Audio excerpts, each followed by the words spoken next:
नमस्कार शेतकरी मित्रांनो, पाहूयात काल भारतामधून बांगलादेशमध्ये किती गाड्या कांदा एक्सपोर्ट झाला, तसेच त्या एक्सपोर्ट झालेल्या कांद्याला काय बाजारभाव निघाले, बाजारभावामध्ये नेमकी घसरण झाली की सुधारणा, याची सविस्तर माहिती आपण पाहणार आहोत. म्हणून व्हिडिओ संपूर्ण पहा. तर मित्रांनो, काल गोळीदंगा बॉर्डरवरून एकूण 27, तर मेदीपूर बॉर्डरवरून 17, पहिली बॉर्डरवरून टोटल 17 गाड्यांची एक्सपोर्ट ही झालेली आहे. 3 ठिकाणच्या मिळून टोटल 61 गाड्यांची एक्सपोर्ट ही काल भारतामधून बांगलादेशमध्ये झालेली आहे.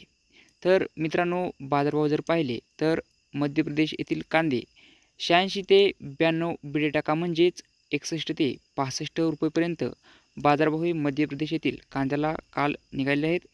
तर नाशिक येथील कांद्याला 90 ते 95 बिडे टाका, म्हणजेच 64 ते 67 रुपयेपर्यंत बाजारभाव हे नाशिकच्या कांद्याला काल बॉर्डरवर निघाले आहेत.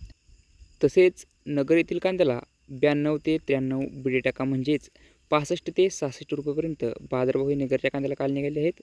तसेच गुजरात येथून गेलेल्या कांद्याला 91 बिडे टाका, म्हणजेच 65 रुपयेपर्यंत बाजारभाव हे काल बॉर्डरवर निघाले आहेत. तर मागील बाजाराच्या तुलनेत काल बॉर्डरवरती भारतीय कांद्याचे बाजारभाव किलोमागे 2 रुपयांनी वाढलेले पाहायला मिळत आहेत. तर हे होते एक्सपोर्ट कांद्याचे कालचे बाजारभाव.